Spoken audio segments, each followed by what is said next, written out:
धन्यवाद speaker ma'am. ये जल्दी राष्ट्रपति जी के अभिभाषण के बारे में जो चर्चा चल रही है उसमें मुझे आपने मौका दिया।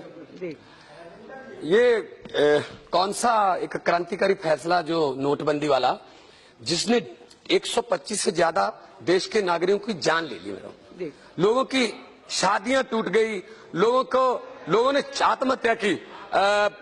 फतेहगढ़ चूड़ियां अमृतसर के पास एक गांव है मज्जूपुर, 5 दिसंबर को एक किसान की बेटी की शादी थी। 27 नवंबर को वो बैंक में गया, उसके अकाउंट में 4.25 लाख थे तो उसको पैसे नहीं मिले। अगले दिन फिर गया, नहीं मिले। अगले दिन वो हलवाई और टेंट वाले के रसीद ले गया कि मुझे पैसे दे दो, लेकिन मिले नहीं। तो उसने क्या किया, हलवाई ने कहा कि मैंने को कहीं और बुकिंग ले ली है, मैं नहीं आ पाऊंगा, अपने पैसे नहीं दिए टाइम पे। टेंट वाला भी मुकर गया। तो उसने कहा मेरी शरीके में, मेरी सोसाइटी में नाक कर जाएगी।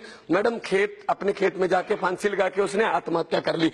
वो लड़की क्या कह रही थी, मोदी जी से पूछिए। लड़की ने कहा कि 5 तारीख को इस घर से मेरी डोली उठनी थी, लेकिन उससे पहले मुझे अपने पिता की अर्थी उठानी पड़ी। कौन जवाब देगा इसका? कौन जवाब देगा इसका? आपने नोटबंदी की है, याद रखना बीजेपी वालों, लोग देश में आपकी वोटबंदी करेंगे। अब कौन खड़ा है एटीएम के सामने? कोई काले धन वाला है? वो खड़े दुकानदार, खड़ा दिहाड़ीदार, खड़ा बूट पालिश करने वाला खड़ा है। जो काले धन वाले हैं उनके अकाउंट नंबर देते हैं हम, स्विस बैंकों के तारीख भी देते हैं, वहां लाओ, उनको लाओ। दिल्ली के चुने हुए सीएम के ऑफिस पर सीबीआई रेड करती है। ये फेडरल स्ट्रक्चर के लिए बहुत खतरा है। आज माननीय कोर्ट ने डांट लगाई है इनको कि एमएलए पकड़ना हो आम आदमी पार्टी के तो बड़े तेज हो जाते हो, बाकी सारे केस निपटा लिए तब कि तेज हो जाते हो।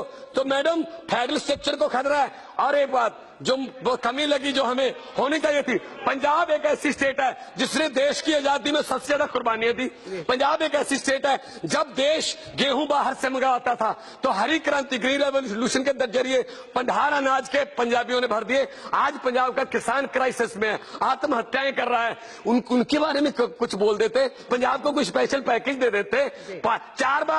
4 बार मोदी साहब गए हैं पंजाब, 1 रुपया नहीं दिया, 4 बार गए। लुधियाना गए, चरखा दे के आ गए। चरखे तो हमारी दादियों के हमारे घर पे भी पड़े हैं। बातें करते डिजिटल इंडिया की, चरखों से चलेगा? आजकल लोगों ने मैं आपको बता दूं, मैं राष्ट्रपति जी को मिला था जब नोटबंदी के सिलसिले में हम गए थे। मैंने कहा महामहिम ये कैसा फैसला है, 1 दिन कमाने को 4 दिन बदलाने को, 1 दिन कमाने को 4 दिन बदलाने को। तो लोगों ने जुमले बना रखे हैं। लोगों ने, वैसे तो बीजेपी का नाम भारतीय जुमला पार्टी है, भारतीय जनता पार्टी नहीं है। तो मैं ये कहना चाहता हूं कि जापान के प्रधानमंत्री आए, उनसे बुलेट ट्रेन का वादा ले लिया। उसके बाद अगले दिन वाराणसी में 2 घंटे वो आरती करते रहे। तो उसने कहा प्रधानमंत्री ने, अगर आपके पास इतना टाइम है तो बुलेट ट्रेन क्या करनी है आपने?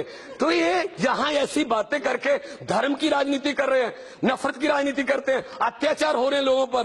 लेकिन क्या है, मोदी साहब कह रहे हैं, प्रधानमंत्री जी कह रहे हैं 50 दिन और दे दो। पहले कहते 100 दिन में काला धन लाऊंगा। काले धन की बात छोड़ो, जो हमारे घर पे था वो भी ले गए, वो भी छीन लिया हमसे।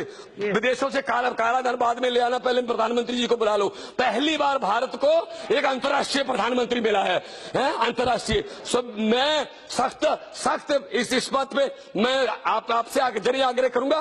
पंजाब के किसानों के बारे में, पंजाब इंडस्ट्री बर्बाद कर दी, पंजाब का यूथ जो है बर्बाद करके रख दिया इन लोगों ने। आप ही की सरकार है वहां पे। लेकिन पंजाब में अब जो 11 मार्च को रिजल्ट आएंगे, सबसे पहले अमित शाह जी वो उनका बयान आएगा कि हम लोगों के फैसले का स्वागत करते हैं और इस हार की समीक्षा करेंगे। सो मैं मैडम, मैं ये बात आपके जरिए रखना चाहता हूं कि आखिर में एक शेर बोल के मैं बैठ जाऊंगा, मैं ज्यादा टाइम नहीं लूंगा, कि नदी के किनारे अगर ये राजनीतिक लोग बस जाएं तो लोगों के होंठ 2 घूंट पानी के लिए भी तरस जाएं। गनीमत है कि मौसम पर इनकी चलती नहीं, वरना सभी के सभी बादल भी इन राजनीतियों के लोगों के खेतों में बरस जाएं। बहुत बहुत धन्यवाद मैम, बहुत बहुत शुक्रिया। जोश के मणि।